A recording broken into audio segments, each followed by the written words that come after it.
Welcome back to another episode of Late Entry, hosted by RBF Elmer Fudd with a new camera. How we doing, everybody? We back here, even though we lost. What was that you did with your hands a second ago? It was a gang sign. You don't know. Oh, all right. Nothing racial. It's all good. it um, was a love gang. it was Love Gang, Peace Yeah. Gang. And I'm your boy, Double Dose. It's been a rough last few days. Yeah, we're not happy. I look like an armpit. I feel like an armpit. Going to the barber tomorrow. I was trying to wait to get crisped up until as close to Christmas as possible. I want to get the haircut, go back home, and then be looking scraggly. So instead, I'm here tonight looking horrific. This beard mustache combination. I wish you guys didn't have to see me like this, but it matches how I feel. Had a fucking long last 2 days. Went and saw the new Avatar movie on Friday. That was Nice. really, really good. Yeah. Have you seen it yet or no? No, but I know it was good. I'm sure. You don't be seeing movies ever, do you? I feel like I come Yeah. out here every day. I'm like, I just saw this new movie. You want to talk about it? And you're like, I don't know. I what to haven't talk seen about. it. Yeah. Don't got an opinion. No, Yeah. Great franchise though. First two Yeah. were good. Yeah. The third one was good too. There was it felt really like a continuation of the second one. It didn't feel like a standalone Okay. movie as much as it felt like a part two of the second one. But I'm not going to spoil anything since you haven't seen Did it. they wrap it here, or are they trying to make more? I think they're trying to make like 5 at least. Oh, okay. Wow. Yeah. So, they still got my attention. I was with it through number 3. Lex and I did Christmas early, so because we have to go back home, so it doesn't make sense to bring presents and stuff. So, hey, she showed out too. I got the old Bada Bing sign. If you seen The Sopranos, you know what the time this is. And then look at this. She cooked me up, bro. Luca jersey. Nice. Lakers Luca. Yep. I've been talking about getting one of these for a while, and she came through big way. That's so now awesome. I got my LeBron jersey, my Luca jersey, 2 favorite NBA players. I'm living. So through Friday was a good day. Then came Saturday. And Saturday involved me out at the bar with some friends to watch the Bears game. I thought this was going to be a chill little thing. Instead, no, the homies I was with cannot do anything without getting absolutely obliterated off the drinks. I have not drank that much in probably years. I was hungover all of yesterday, the entire day, and still don't feel great today. I mean, was it all over the place, or what were y'all pounding? Beers, tequila shots. Did a lot of tequila shots. A lot of tequila shots. Yeah, and I don't think that I should go to I think I have to stay home and watch things from now on because I'm 0 for 2 now when I leave my house to watch my teams versus Chicago sports. You remember last year I was at that Lakers Bulls game where Josh Giddey hit a half court shot buzzer beater to beat the Lakers, and I had to be in Chicago and ride the train with all the celebrating Chicago fans while I was in devastation mode. And then Saturday I had to sit there at the bar and sit there and have everyone talk crap to me when I show up. They was bumping them gums. The game's going on. All I have to sit there and say is, hey, scoreboard, scoreboard, scoreboard. Jordan Love goes out. You know, we got Malik Willis in there. I'm sitting here like, damn, Green Bay, the quarterback factory. Malik Willis out here slanging it too. Whole game goes by. We're winning. And here comes old Caleb Williams to throw the touchdown. They get the onside kick. And then go into overtime and send us home. So, yeah. And then I had to watch all of if you are watching this and you're curious to see what Chicago looks like after beating the Packers, you can go on our TikTok at Late Entry Podcast. It's a nice little video I have there of everyone going absolutely fucking apeshit while I'm just sitting there in devastation mode. But, yeah. So then, after that, I tune in yesterday to watch some football. I'm like, okay, well, Packers kind of fucked up, but maybe the Lions can take advantage of this, close the gap, get back into the playoffs. We have that heartbreaker, which we're going to talk about. Furthermore, I'm playing in the second round for everyone who doesn't know this too, because Kyle obviously knows already, I'm in the second round of my fantasy football league, in a league that I have never won in. I'm consistently getting third place, third place, third place. And so I get past round one with a team that I did not think should even have a business being in the playoffs.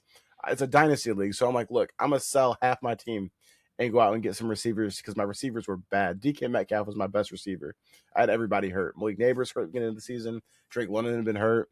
Marvin Harrison Jr. hurt and bad. I was like, look, let me go out here and get some receivers. I'm going to go all in. I'm going to be like the Rams. Fuck them picks. I'm going in. I'm getting a dub this season. So I hit up Kyle. I get old Nico Collins from him. I hit up Jake. I get St. Brown. I'm locked in. I'm loaded.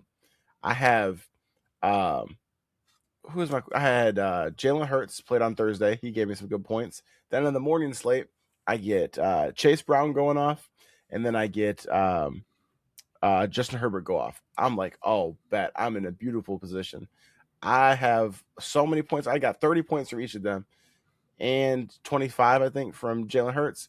I'm about to go into this with, I got all these dog receivers now. I got Drake London off injury. I got Nico Collins. I got St. Brown. I'm about to put up 200 points to send this boy home. And they did nothing. They did absolutely nothing. All that to go home. I was hoping that one of them would maybe give me 30 points and that would be the difference maker. Instead, they didn't even combine all three of them for 30 points. Nothing.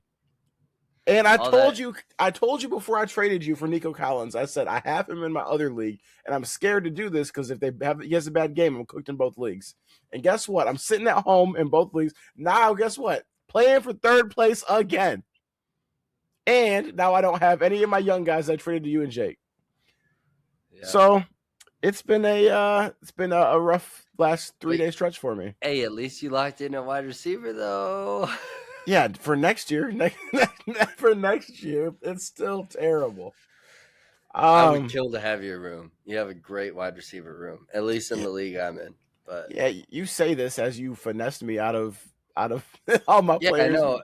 Well, and then I went from being a draft heavy team to like, who the fuck do I drop team? Like, so I'm in a similar position with like, I went to being like, I'm going to totally rebuild and I'm going to keep Nico and all this and that. And then I made that trade thinking about, replacing Mahomes. And who knows if J.J. McCarthy's back by next year. He might have a freaking double quad hamstring pull, both of his legs might be broken by the beginning of next year. I just want to sit here and say I've got the TV over here from the Monday Night Football game. Yeah. And SportsCenter is on afterwards. As we're talking, I swear to you, they are playing the end of the Packers-Bears game on the news. We're on SportsCenter, whatever this is. I'm watching the onside kick, the touchdown, and the overtime touchdown right now. And now I'm watching DJ Moore celebrate with the cheese grater on his head. I am in hell. I'm in agony. You're in hell. You're in hell. Dude. Yeah. I have to sit here and watch Ben Johnson take all of the good fortune that the Lions were getting over the last few years and turn it all around into his rookie head coaching career, tenure, whatever. Honestly, like, I know every preseason prediction from like all the talking heads, they're always shit, right? But I was picking the Bears to not win this division solely out of fear, because I was afraid. I feared that he would fight Coach Vrabel for Coach of the Year. I feared that he would get the best of Matt LaFleur after all was said and done, after last spring where he was like talking about beating him twice a year and how happy he was about it. Like my biggest fear was that he'd be right and that everything would go his way. And God damn it has. He is Coach of the Year in the NFC North. Like, he's not Coach of the Year in the league necessarily, but he has done a whole lot for the nothing. He's a whole lot with nothing. He's made the Bears relevant again. He's made Caleb Williams relevant again. I mean, you even see him on the sideline. He's like, oh, fuck, oh, fuck, oh, fuck. No. Yes. Like, it's like all in one play. Like you can see it in the and I mean, I'm happy for the guy. I just hate that it's at the expense of everything that I care about with this sport. Like it's at the expense of everything that can go wrong for my team. Yeah, let's get into it. So 2 weeks ago, we were over here celebrating. We were happy, and everything looked right in the world for us. The Packers took the Bears out. The Lions were still had a good shot to make the playoffs. I thought the Bears might crumble. We got on here and we talked our shit, and I don't regret it because, in sports, I feel like you got to talk when you're up because the downs are usually coming at some point. It could take 5-6 years, like the Kansas City Chiefs. It could take 1 week, like the Lions and the Packers. But yeah, so we did a lot of shit talking, and today we got to come out here and give a lot of people their props. So yeah, Ben Johnson, I do believe that he should win Coach of the Year. I think to take the team that he had last season and to turn it around into potentially winning the NFC North, they've already clinched a playoff spot. I commend you for that. And we talked about the differences in like coaching before. We talked about like the discipline over there, and the way he came into training camp and was like, all right, if you mess up, you're sitting down. Like he has made such an impact on that team, and you can go back and pull the tape. I said that I thought that Ben Johnson was going to do great things over there. I said I think that we need to give Caleb Williams some time with Ben Johnson to learn the system, to get out of the Matt Eberflus BS had going on with him. Give him some time to gel, and I think good things are going to happen. And this is only year one. They're this good, and it's only year one. Like, I don't even think that they're fully in stride yet. Well, And yeah, this is what's happening. they snuck their way to whatever it was, 7-2 or whatever through the first half of the season, and now they're striving. Like they are completely like on the up and up. And Caleb, I mean, he's making crazy throws. And like you just said, he was working off that Eberflus hangover. And Ben Johnson found a way to, after going 1-2 or whatever to start the season, he found a way to turn that around to like 7-1 over the next 8 games. So like, I mean, and he patched it up while Caleb learned, and now Caleb is just like in his zone and like, yeah. Week 18. I I mean, mean, the Lions have to play their best defense in order to even keep this shit within 10, because I don't. Caleb's going to be playing that good. I still think that there's a lot of room for improvement. Like they had like 9 Oh, I points agree. I through that. agree. There's no Micah Parsons. I think they're missing a safety as well, or if not two But safeties. they're And getting it just they're getting that oh shit improvement, like that they never had, like that you knew he was capable of, but he was never doing prior. Sorry to cut you off there. no, you're good. It's just I think as a team there's still room. Like you could argue that on one hand, I think I said like they had 9 points till the very end of the game, but at the same Right. time, points got taken off the board by that snap that went way up over either Caleb or Manon guy's hands in the very first drive that they had, Oh yeah. and that took a potential touchdown off the board. So it's like there's room for improvement. I just think that next season they're probably going to be even better. A whole year to get together and then a whole off season to move into it, I think it's going to be even scarier. But shout out to Caleb Williams. That touchdown he threw in overtime, he threw that bomb from his own 45. Perfect dot right to DJ Wow. Moore. Yeah. Oh yeah. Yeah. Yeah, from his own 45. He That whipped was that boy. wow. And That's yeah, like 55 air yards because he threw it yeah. to the goal line. Yeah. So yeah, into the goal. So it's probably like 60 because he threw it into the end zone. Insane. Caleb Williams I think he's going to be special. I think that he needed some time to get with Ben and work some stuff out, but I think we're going to see big things coming from them. I don't see them shrinking at all moving forward. And yeah, so I think Caleb's going to be all right. Like I said, shout out to Ben Johnson. Also, shout out to Buck. Shout out to all my coworkers. I was, after that game 2 weeks ago, I had my coworkers in a group chat. I was sending them all these Green Bay gifts. I had to send them a picture of Jordan Love holding all the quarterbacks like babies in their arms in the NFC North. And then Jeremy from work is going to go back, find that same group chat, and hit me up as soon as the game ends, and they're all piling on. Then I wake up the next day, my boss is in it. He's like, "Oh, is it too late to celebrate?" I had to deal with that. Go to work, see all of them. Had to buy my boss lunch. It was Oh no. this is the complete opposite of 2 weeks ago. So there was some pain there. And I I mean, guess who we'll would have talk. expected the love? I know you brought it up, but the love concussion. Not that that was the sole factor. I know Malik Willis had a great game, but you got to think that Jordan Love can get more than 16 points on the board. Yeah, I mean, it didn't help. I don't want to come out here and make excuses because the Bears also didn't have Luther Burden or Roma Dunze. You know what I mean? So it's like everyone's down some pieces. I didn't make any excuses when the Lions lost to the Packers and they didn't have St. Brown. Like at some point, I mean, we can sit here and talk about, everyone healthy. Like, how does this look? But at the same time, it's, you have who you have and you got to go out there and play the games. But True.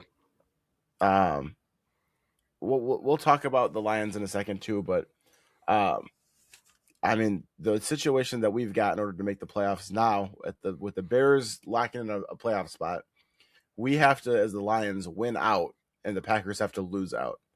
Now we'll see if if Love gets out of concussion protocol for this upcoming game. That's really our best hope, I would say, to avoid that is the fact that they play the Ravens, and I guess we're hoping. I have no at all. I'm not wishing that that Jordan Love is hurt or injured or has any kind of brain damage or anything like that. But if it takes him a few more days to be ready to play a game, and if they start Malik Willis against the Ravens, that's probably the best case scenario that we've got. True. Yeah, I mean, yeah, you're never preying on a player's downfall, but I mean, yeah, I ain't even gonna do that. I'm not gonna lie to you. I don't like. I'd bet on Malik Willis and the rest of this Packers team over what the Lions have right now in the playoffs. So I ain't even gonna be the guy. Like, and I love you guys. I love the Lions. I will die for you guys. I want y'all in the playoffs. I want y'all to have a chance to turn this around and prove me wrong. But I have zero belief that you would beat a single team that's gonna make the playoffs in the NFC. So I mean, why do I want you guys to get there and potentially hurt somebody who I want on this team next year?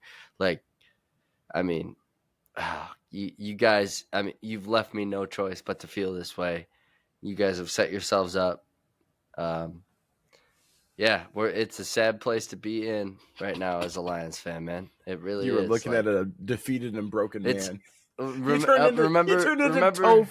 Yeah. I was just gonna say, remember when we were like, "Hey, Toph, like, who would you want to like go whatever go to the Super Bowl from the AFC besides the Falcons?" He's like, "I don't want the Falcons anywhere near a Super Bowl." I'm starting to feel that way. Like, I get where he was coming from because like I don't believe in this team, man. I don't because they haven't led me to believe in them. Like, they crumble when the pressure gets hot, when the oven gets hot, whatever you want to say. Like, they do not hold up. It's almost gotten worse since Johnny Moe was calling the plays. And I mean, it has gotten worse. And it's because we're predictable and we're easy to figure out. And a team like the freaking Steelers, all right, I mean, we'll get there. Um, last thing I want to Go say ahead. because just to bridge into this topic is just the fact that I have no faith it's going to happen. Chicago has no faith it's going to happen. But because I think that the Seahawks and the Rams are some real big dogs. But if the Bears go to / win a Super Bowl this year, imagine the levels of devastation in Detroit. That Stafford leaves us, immediately wins the Super Bowl. Ben Johnson leaves us, immediately potentially win the division, and then maybe go to a Super Bowl. Like, that would be it can't get any worse. But Brother, oh, that let's would be freaking. Oh, that would be the worst thing that could happen to. Oh my god. let's talk about that Lions game. You want to go first or second? You take the lead, please. I need a Okay. minute. This is more levels of devastation. First of all, as I mentioned already, I have St. Brown. I just got him in this trade in fantasy, and I lost. But you know what would have really helped? The St. Brown touchdown that they took off the board, or whatever I would have gotten from the catch, and then I think it would have maybe been a point or something for the pitch to. Something. You might have I gotten don't know. something for that. I might have got something from that. At least it would have been a catch. I don't know. Regardless of which, St. Brown was involved in 2 touchdowns at the end of the game. They both got called off. So that hurt me both as a Lions fan and it hurt me in fantasy. So I was double devastated. They took that touchdown off the board. I about wanted to cry. But I was like, all right, look, the Lions can still get this win. And the ref, I'm not mad at the call, but the ref played with our emotions so much in that he came out here and said, first of all, we want to begin by saying that was a touchdown. But it doesn't count. Fuck you, the game is over. I was like, yo, why would you say it like that? The pass interference is not enforced, and there's no replay. Like, what? Like, oh my God. I mean, to be fair, it was pass interference. Don't know why St. Brown did that. They have no idea what would make him think that was good. He went down there and blew up that defender. It was Jalen Ramsey. And Ramsey Genius sold it. He said, oh yeah. And he did the same. He did the same thing when we won our game against the Rams in the playoffs. He kind of got a little push off that he got away with. The thing is that the defender tried to grab onto Saint at the same time. So it wasn't like you just said. Jalen Ramsey played it up perfectly. He just went total flop mode. Like, oh my God, I got this huge hit. When really St. Brown was just kind of like doing that little and I know it is an OPI. It is. But you can get away with it, and a lot of good receivers get away with stuff like that because they push onto a corner that isn't going to play into it like that and isn't going to be able to sell it to the ref like that. And he was just totally, he was in above his head because he didn't realize that, hey, Jalen has been selling this. He knew exactly what was being called. He knew what they were running, and he knew how to play that. I mean, he did blow him up perfect. too. Even if he didn't like sell it. Like St. Brown smoked him. Like he hit him hard. He hit him a lot harder than the other one.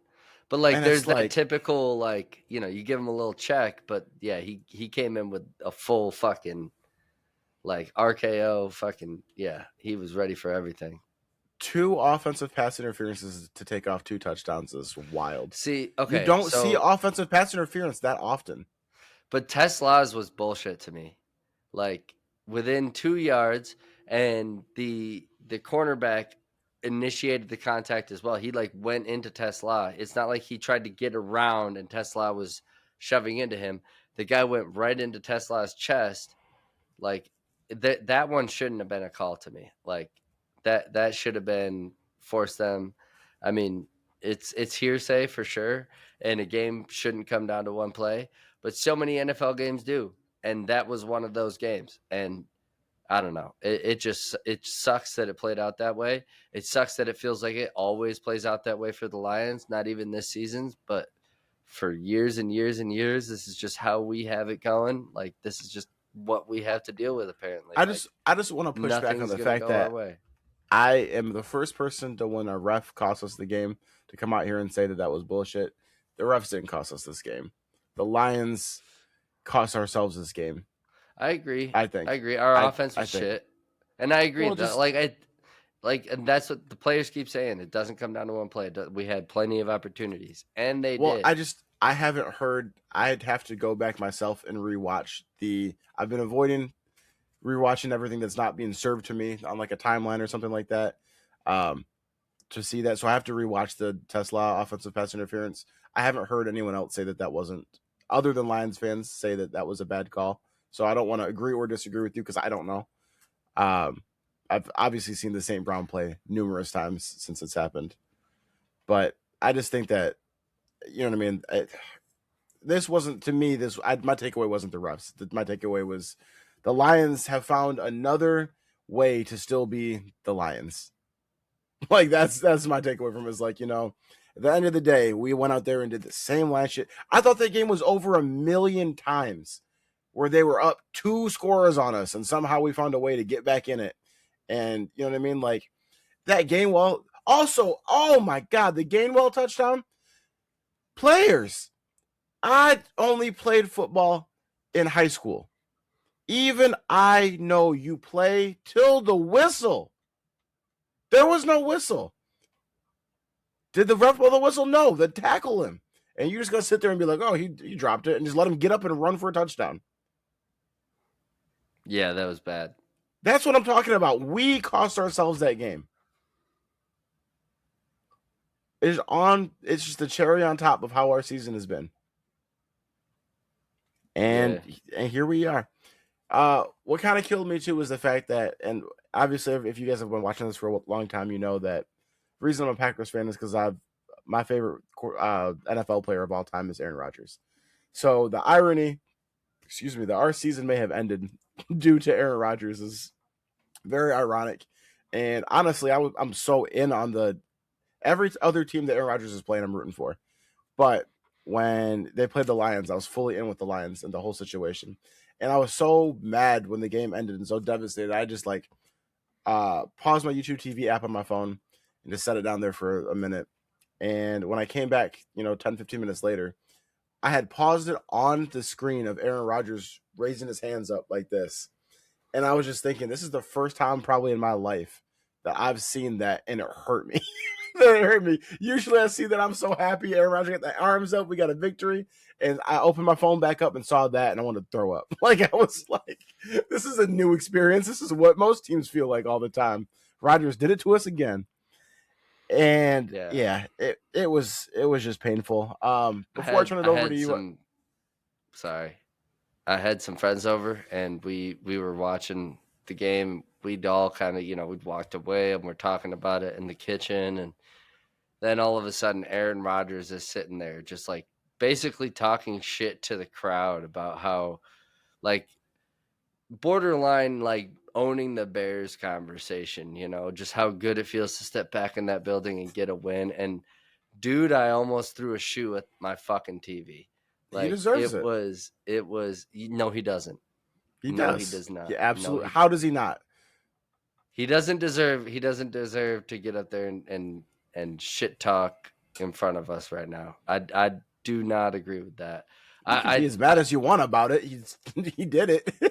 Yeah. We couldn't stop him from doing it. We had 53-man roster that had an hour to go out there and stop him from doing that. Let's move on. Yeah. What I wanted to say, but this stupid fucking grandpa. It's hilarious because my next points are about him. Actually, it was so great to see after I had a day to deal with my emotions about it. And today they released so many clips from Rodgers mic'd up, and I got a lot of enjoyment out of watching that. He found one of our defensive players at some point. I don't know if it was before the game, middle of the game, after the game. I think it was before the game. Went over, was talking to him. I forgot who it was. Asked him what year it was. Saying he was a big fan of his game, stuff like that. They had a nice little interaction.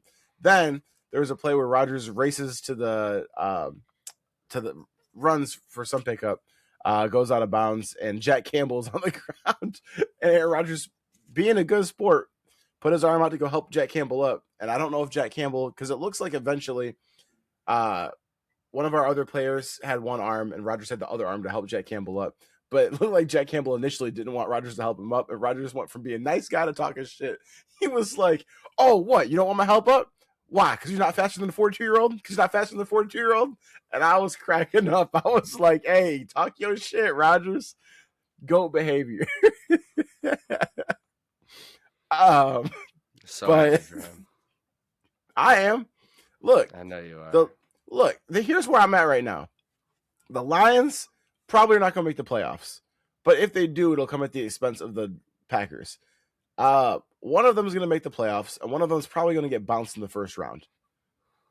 And so, you know what I mean? Who do I have left to root for? I got old Matt Stafford.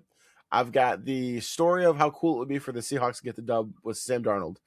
I have Josh Allen in the AFC, and I've got Aaron Rodgers in the AFC. And we talked about how the AFC is kind of open right now. Now, do I legitimately think that Aaron Rodgers has a chance to win the Super Bowl? No. Would I fucking love to see it? Will I be there tuning in, praying that the Steelers don't go out in the first round like every other year? Yes. And with every win, it will heal a piece of my soul. So while I'm devastated about the Lions, and I'm still devastated about the Lions, there's still stuff for me to be. I'm looking for the happiness and the bright spots in the rest of this football season. And I know that you're not in a position to be able to do that right now, but that's what I have to say. Go ahead. Yeah, I'm happy for one of us, man. This is this is tough, man. I guess I'm rooting for Josh Allen and Brock Purdy. Those are Brock that Purdy. See, that's I want to that's go. my Super Bowl right now. I want to go to war with you over That's my loving the Super Bowl. Niners. How could you love them? They've broke my heart way less than the Packers have in my lifetime. When the Lions sucked and we weren't facing each other for a couple of years there, they were a fun team to root for. There was a moment I thought Aaron Rodgers was going to become their next quarterback before he went to the Jets, and I thought that was a cool idea. It wasn't anything like I was in love with them, but yeah, they're a fun franchise. They're a long-standing franchise with a lot of good quarterbacks and a lot of history. So what's not to love about the 49ers? They have a quarterback that was a seventh round pick, completely forgotten about by the entire NFL, and he's found a way to make himself relevant and one of the most highest paid quarterbacks in the NFL now ever. So, what's not to love about the 49ers? I was gonna save this for later, but it's just a real quick thing that I'll just say now since we were talking about them. I absolutely despise the 49ers. They are my least favorite franchise. They have been the authors of so much pain of stopping the Lions and the Packers from going to Super Bowls. They stopped numerous Aaron Rodgers teams and a Jordan Love team from going to the Super Bowl. I have no love for them at all, but I have a hell of a lot of respect and admiration for them. They already have a playoff spot this offseason. It's going to be the AFC West that sends three. I'm sorry, the NFC West that sends three teams. We all thought it was going to be the NFC North. And they have dealt with injuries. They had Brock Purdy missed lots of games. They had so many injuries for their entire team, and now they're all healthy. And now they're going crazy. And just the fact that John Lynch has put together this team that is year after year competitive, and the fact that Kyle Shanahan can take anybody and go out there and make a good competitive football team, I just have nothing but respect and admiration for them, even though I despise them. I saw that they said on the thing today, their last 19 drives, 10 touchdowns, 6 field goals, 0 punts. Their last punt was November 30th at Cleveland. Wow. The Niners like are 3.5 games. Bruh, that's their last punt. Like the Niners are just incredible, and I despise them so much, but they just keep showing up and winning, and it drives me crazy how good of an organization they are.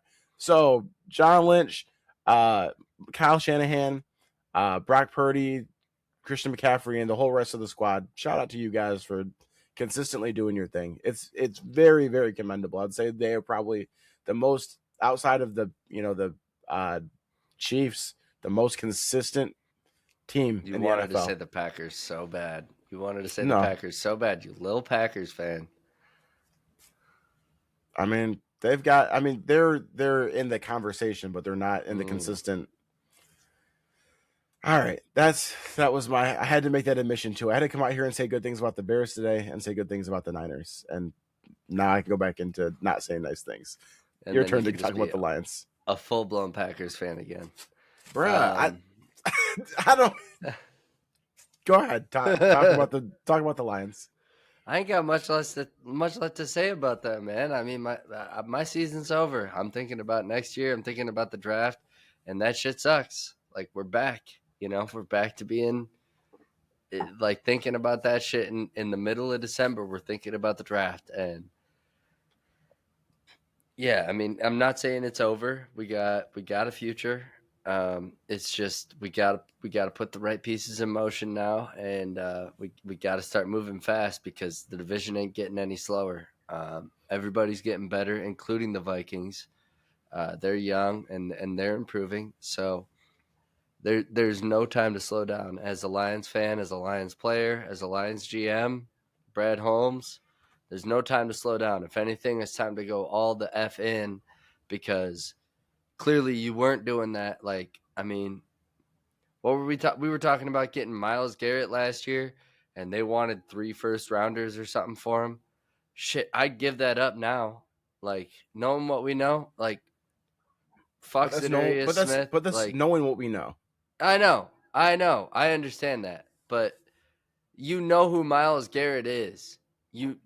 I mean, if there's a time to give it up, it's last year and this year, to let your defense try to carry you. Like, you know, the O-line is getting weak. I mean, you didn't know you were going to lose Ragnow, but like, you knew the O-line was getting weaker going into the season. You knew there were change-ups happening. You know, Glasgow was getting older. I mean, our O-line wasn't getting any younger going into the season, so you have to do something to counteract that. Why don't you build up the defense a little bit stronger?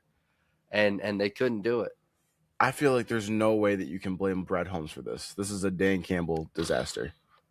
I think it's the whole operation, but why do you blame Dan? I've gone on enough rants about Dan Campbell to not have to rehash the whole thing. I'll tell you what. Guess what we did to start the game? Guess what? Buddy. Guess what we did to start the game yesterday, or the game Sunday? What? Went for it on 4th down, did not get it, needed those 3 points later. Yeah. Nothing's changed. Nothing has changed. Dan Campbell has been the same coach he's been 2 years ago. All right, you calling for his job? No, never. Not never. Not now. Not now.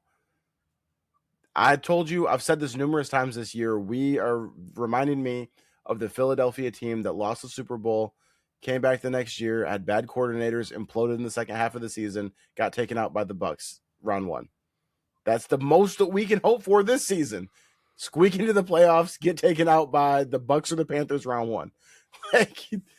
Whoever we play.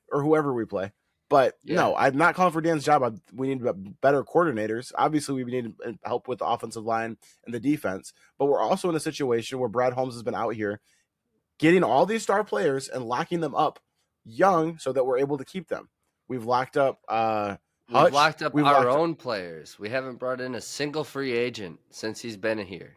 We haven't brought in a single trusted veteran that can.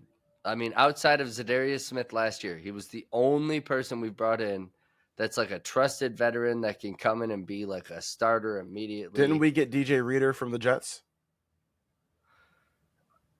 All right, that was off-season move. Wasn't a trade.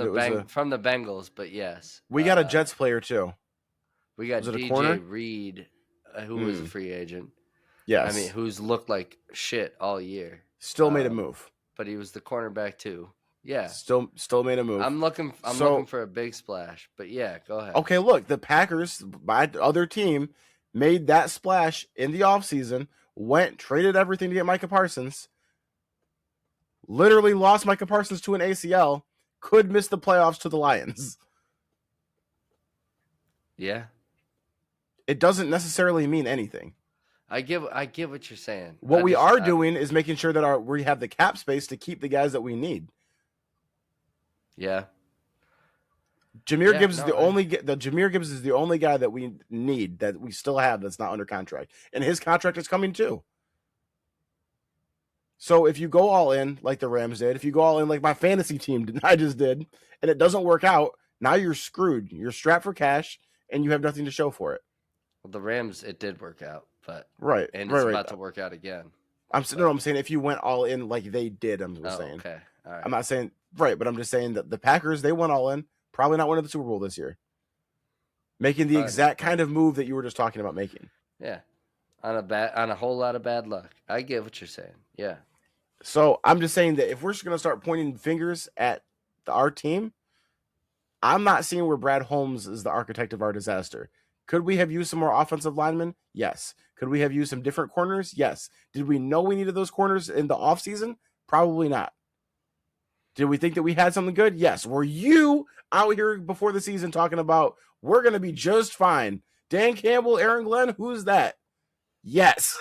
So to come out here and then say Brad Holmes made a bad team that we all thought, that you all thought was going to be good, Well, I, okay. I can't rock with that. I'm not. No.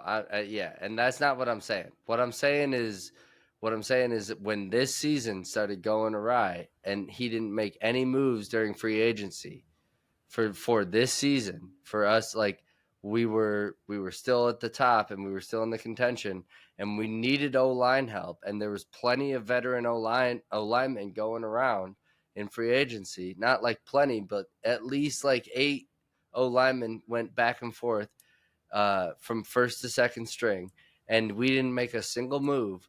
Like that bothered me, and it's just like things that like when we need something, when we need a little push, nothing happens, and then we end up with this guy I've never heard of playing center for us this week in one of our biggest, most important games of the season. Like Okay. he shouldn't So be playing center for us. you have a point as it pertains to that, kind of, but here's the other two things, right? Number one, they did try to do something. They tried to get Frank Ragnow to come out of retirement. He failed his physical. He did True. try to make that happen. Number That's true. two, part of being a good GM is being shrewd and knowing what about the future as it compares to this year. I think that realistically, we all knew in our heart of hearts, whether we wanted to admit it or not, the season was cooked when Dan Campbell had to take play calling from John Morton. At this point, why are we going all in? We've got too many holes on offense and defense. We're not winning it probably.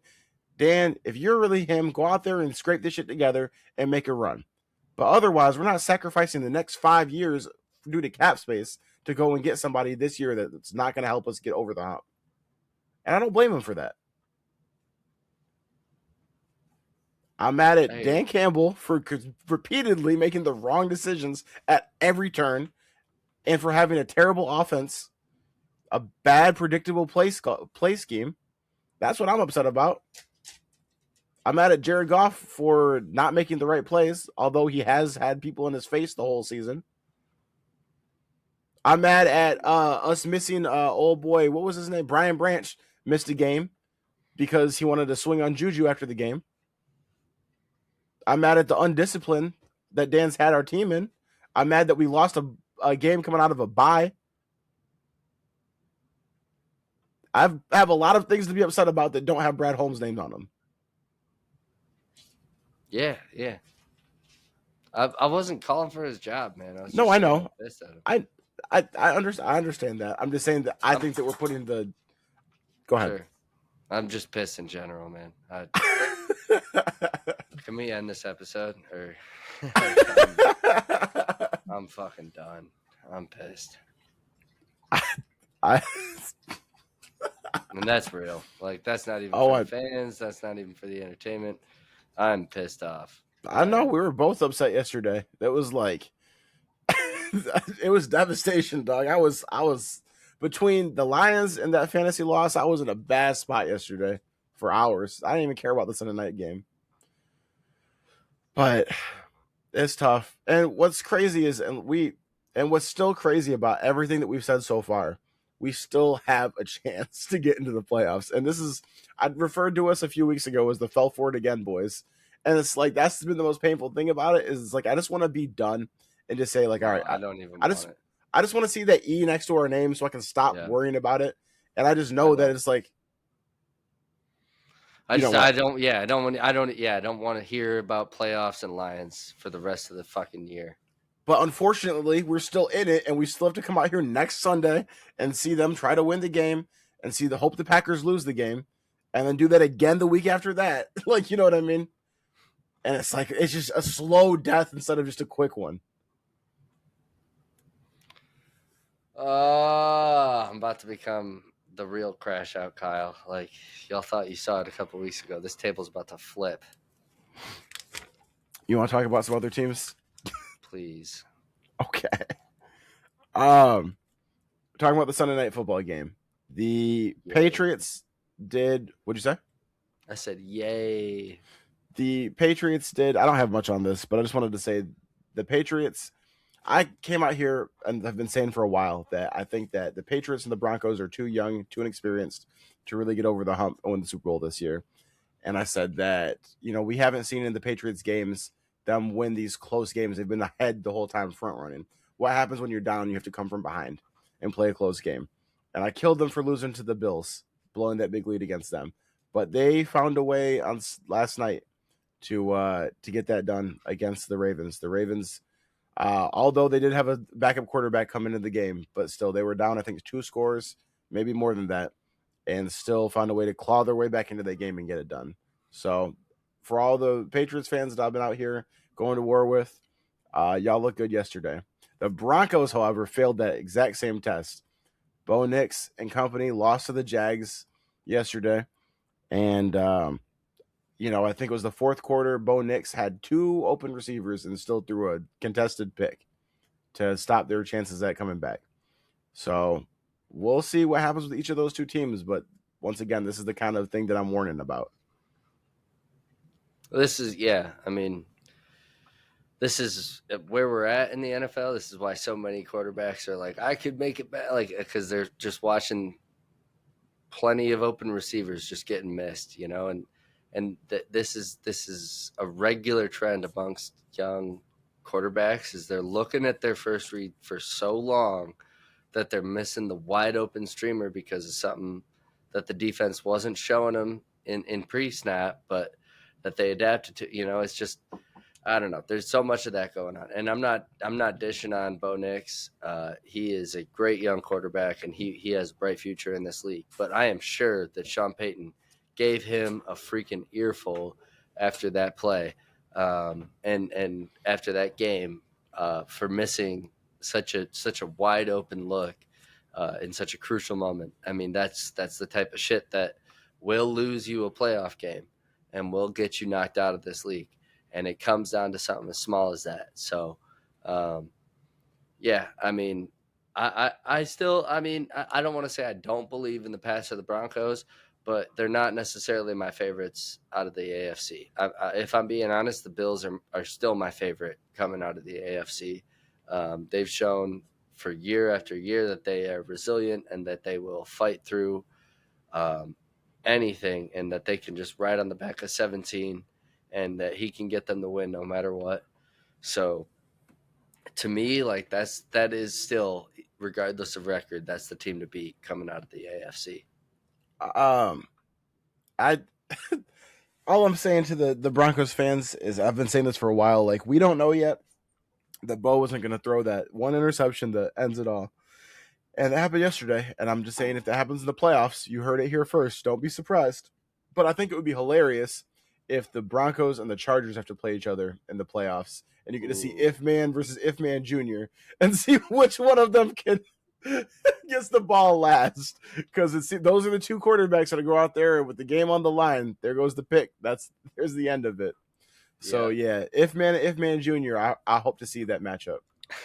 On to this weekend was crazy with these games. The Packers finish, the Lions finish, and then the entire fourth quarter of the Seahawks versus the Rams was insane. You had everything from the 2-point, another situation where we talk about, and I mentioned this with the Lions, you play till you hear a whistle. If the Rams players played till they heard a whistle, maybe Zach Charbonnet doesn't just walk over and pick the ball up to hand it to the ref, and that's a 2-point conversion. The angles that I saw of it, because I saw people bitching about, oh, that wasn't a backward pass. The angles I saw, it looked like a backward pass to me. They said even a lateral pass is considered a backward pass as long as it doesn't go forward. Seemed like one to me.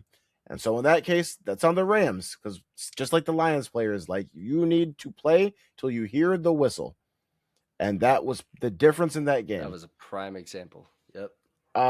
That was insane. And I told you guys when they made the trade for Rashid Shaheed that I thought that the Seahawks are going to be going to the NFC Championship game. If they wind up playing the Rams there, that would also not surprise me. But the Seahawks are looking just as real as I was expecting them to look. And that was a crazy game. The Rams have been Sam Darnold's kryptonite. I think one of the announcers had even said that during the game. And he showed up and balled out, especially in that fourth quarter. He made all the throws he had to make. The game calling was great. That 2-point play to end the game in overtime, fantastic. And I felt bad for Matt Stafford sitting there probably feeling like he was back in Detroit where it's Oh like, I've done man. everything that I can do. I even got the touchdown. The touchdown's supposed to be safe, but y'all gonna go for 2 and send me home. That's tough. Last thing I want to say before I hand it over to you, I have not taken the time. I've been very busy to look into the situation involving what happened with Puka and the live stream and whatever was said with that. I don't want to speak on something that I'm not aware of. I do think that it is insane that Puka got off that game where I did not feel like the refs robbed them. And before he even took a shower, had tweeted about the fact that the refs had cost him the game. He was like, "You see what I mean?" And then poor Sean McVay is at the press conference. They're asking him about all this stuff that happened with the live stream stuff. He's answered that. He's talking about like, hey, like we've talked about it. We've had these conversations. Like, I think changes are gonna be made forward.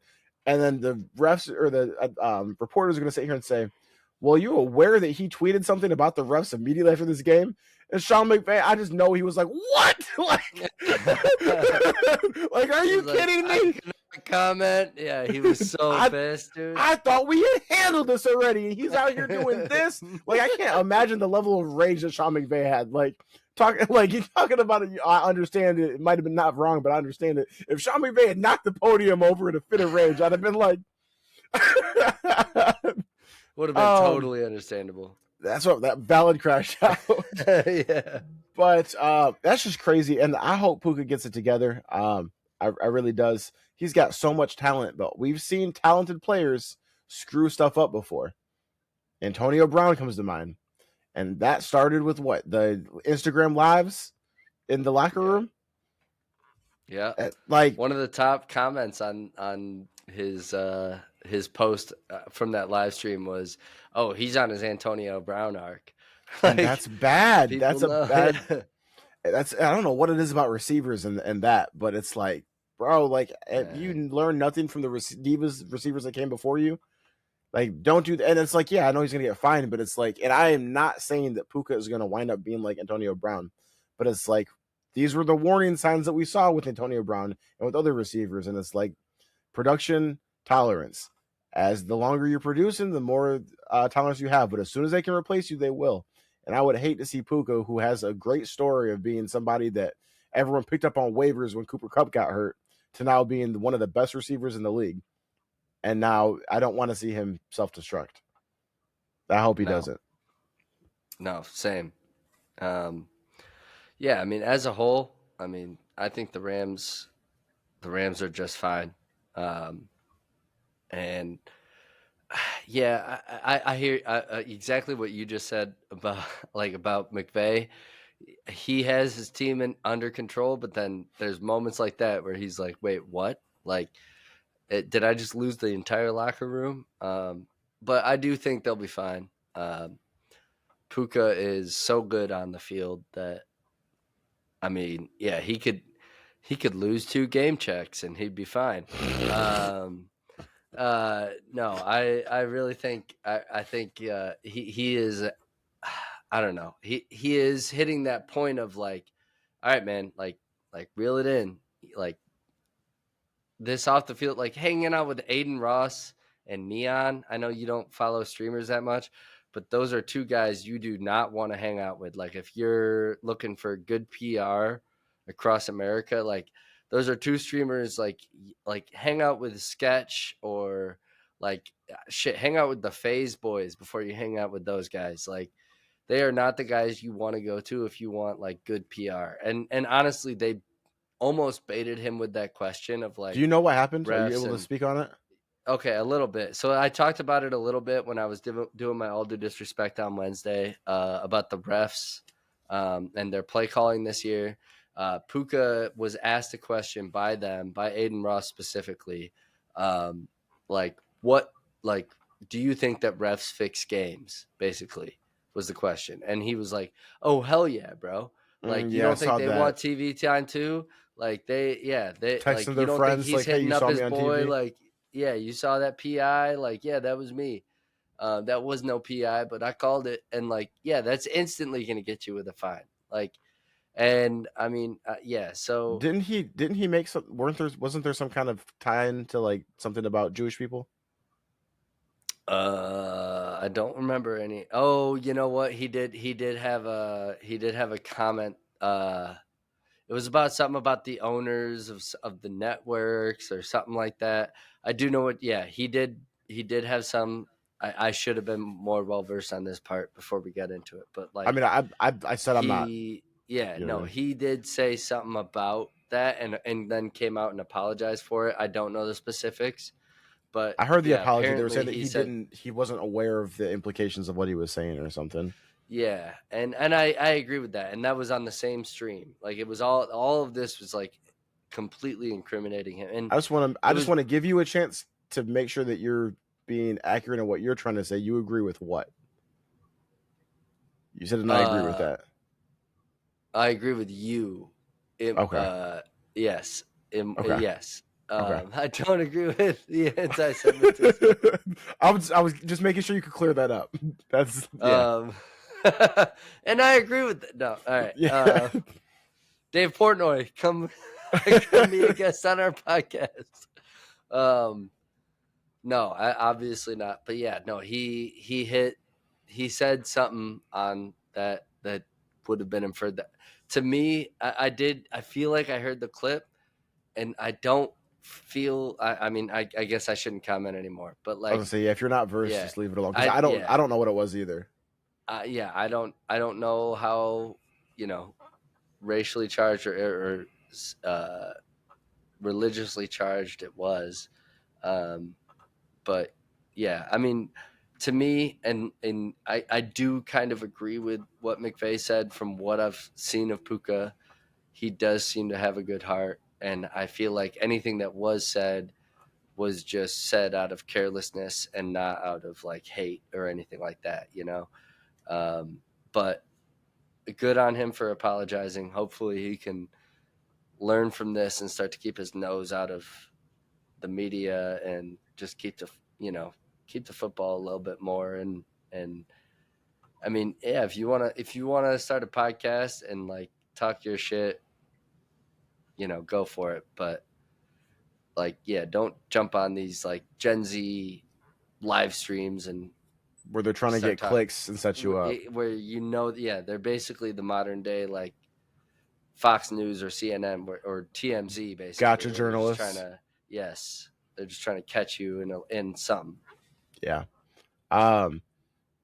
Any thoughts on the game itself, or I think the Rams are going to be fine. I think the Seahawks are going to be fine, and I think the Lions are going to miss the playoffs.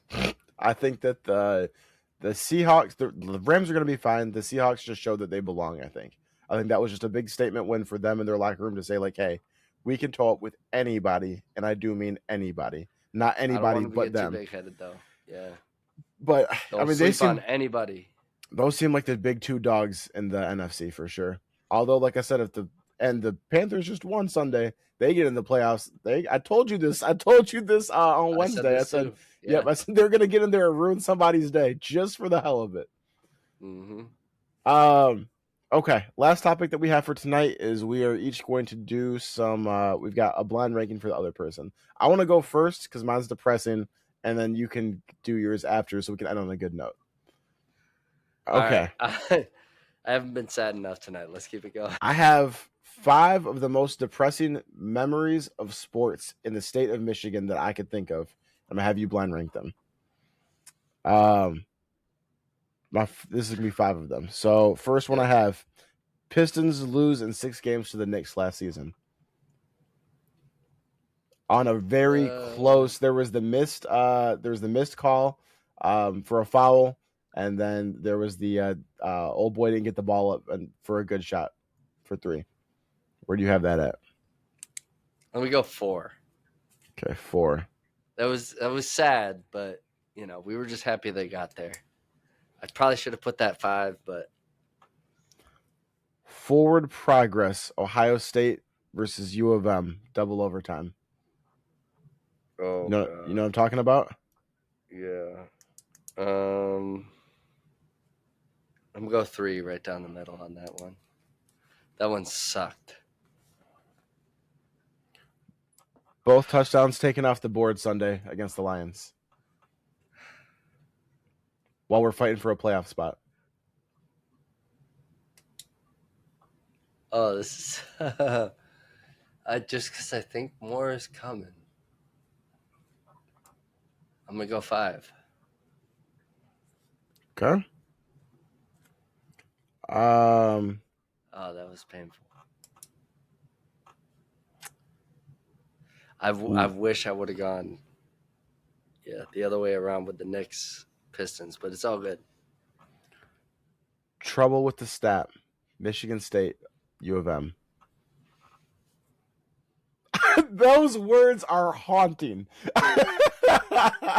Those words are haunting. Now you have 1 and 2 left right now. Yeah, no, I was at a wedding during this, only because I think something like that I've like oh something that I think I saw earlier this week is coming. I'm gonna put them at 2. I was at a wedding during that, and I watched a bunch of Michigan State fans get up out of their seat. Oh my god, yeah, that one was painful. That should probably be one, but we'll see what comes here. Okay, so you've left number 1 then as Lions blow a 17-point lead at halftime to go to the Super Bowl. Let's go. All right, I held on. I held So on. 5-1 then you have the touchdowns taken off the board Sunday. You have Pistons losing in 6 games last year to the Knicks. You have forward progress Ohio State. You have trouble with the snap against MSU, and then you have the Lions blowing the lead against the Niners. I think you did that perfectly. I That's the think I exact order I would killed have had that. too. Yeah, yeah. That's the exact order I would have had too. That's crazy. Holy shit. Um, I was waiting for the Aaron Rodgers Hail Mary, like in the middle there, but then once we got to the back end, I was like, all right, he's not going to use that anymore. It's going to be the NFC game. Yep. Yes, it was. Man, those were all very, very painful. And there's plenty more pain that you didn't even mention. The trouble with craziest part. the trouble with the snap is like some of the most chilling words to a U of M fan. That and forward progress. Both of those hurt my heart. Yeah, they hurt. Yeah, I could have put forward progress too, but nah. Yeah, I did that well. Forward progress was also the only reason that I think that was different is the fact that the Michigan State game should have been won. That was over. Right. That was dead. That game should have been. Oh yes, Ohio State is the bigger rival, I would say. So like that was crazy too. That hurt watching that live. Mm-hmm. The trouble with the snap. I was watching that with my dad, who does not care about sports at all. But I was still in high school. I was at home. I wanted to watch it. He took his. He didn't like go to it for a degree at Michigan State. He got his degree somewhere else, but he took all of his winery classes at Michigan State. So Nice. Okay. like he just audited them. Yeah. So his allegiance was there just to mess with me. Just you know what I mean? He doesn't care about football, but we're sitting there watching it together. And I'm like, yeah, Dad, I'm gloating. I'm like, the game's over. We got you. He's like, it's not over till it's over. And then he got to laugh at me for 10 minutes while I sat there and looked like that guy in the stands. Yeah. I was sick, man. And that's one of the only football memories I have with my dad. Because like I said, he doesn't watch football at all. So That's insane. or sports. But yep. Oh, and he got a good laughing on me that day. That's so funny. Yeah, of all games for him to be tuned in for, he was in on that one. Ah, man. That's how it goes for all the sports stands, dude. Oh yeah.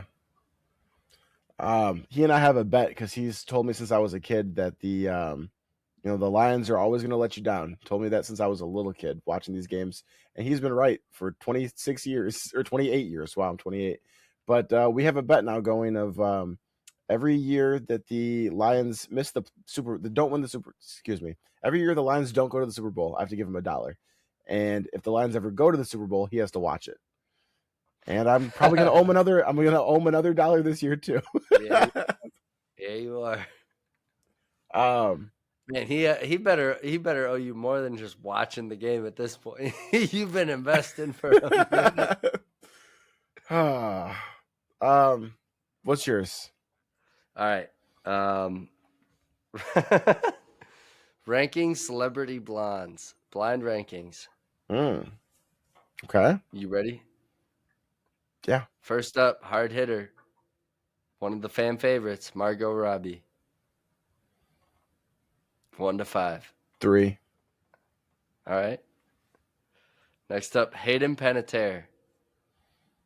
Mm. Mm. 4. Okay. Next up, Jessica Alba. 1. Okay. I'm rocking with Okay. 1 on that one. Yep. All right. So you rock 3, 4, and 1. So now you have 2 I'm and s- 5 I'm really left. scared about the Hayden Panettiere one. I'm trying to figure out if she should have been. Next Okay. up, Ryan Gosling. You we'll, shouldn't put, be concerned anymore. we'll put Ryan Gosling at 2. Okay. That's a bad bitch. That's a bad bitch. Oh, you're gonna be so upset. Number 5, you have left Hillary Duff. Dude, I tried to leave her for you. I thought you'd hang on. I was trying to help. Hillary Duff is one of the baddest white women in the world, and I just put her at 5. And you just put her at 5. I Hillary know Duff is you one of the. stand on that. And that could not have gone worse for you, brother. No, that's terrible. All right, so I we're mean, just gonna for honestly, the fans. if I was gonna re-rank them though, knowing what I know now, everyone just bumps down 1. So you just go Hillary Duff 1, Jessica Yep. Alba 2, Margot 3, or Margot No. 4. Ryan Gosling. Shit. Ryan Gosling 3, Ryan Margot Gosling 4. I skipped right over his ass. Yep. Margot 4, and then Hayden 5. That's money. Okay. But There yeah, we no. go. Instead, what you end up with was Jessica Alba 1, Ryan Gosling 2, Margot Robbie 3, Hayden Panettiere 4, and then at number 5, your favorite, Hillary Duff. Tough scene out here. So you got yours perfect, and I blew mine badly. I should have put her in the middle there. I should have put her in Alba's spot, and you would have had it nailed. Let alone put Jessica Alba at 5, and that's also not acceptable. That's true. Yeah, that's disappointing. Also, too. Jessica Alba's not blonde, is she? She was listed when I went and looked up blondes. Like after I'd kind of made my list, she was one of the blondes, so I included her. I'm gonna Google Jessica Alba right now. We're gonna see how many pictures of her are blonde. Jessica Alba. My brother, this is a brunette. This is a brunette in every picture that I'm looking at. Nah, Still bad. still bad. Still makes the list. She's so hot as a brunette, she makes the list as a blonde. But yeah, that's all the time we have for this episode of Late Entry. Bro, she's literally only blonde as the Fantastic Four character. That's it. That's my memory of her. So, all right. There we go. Thanks for tuning in. We will catch you guys later for our Christmas episode. Yes, sir. Peace. Like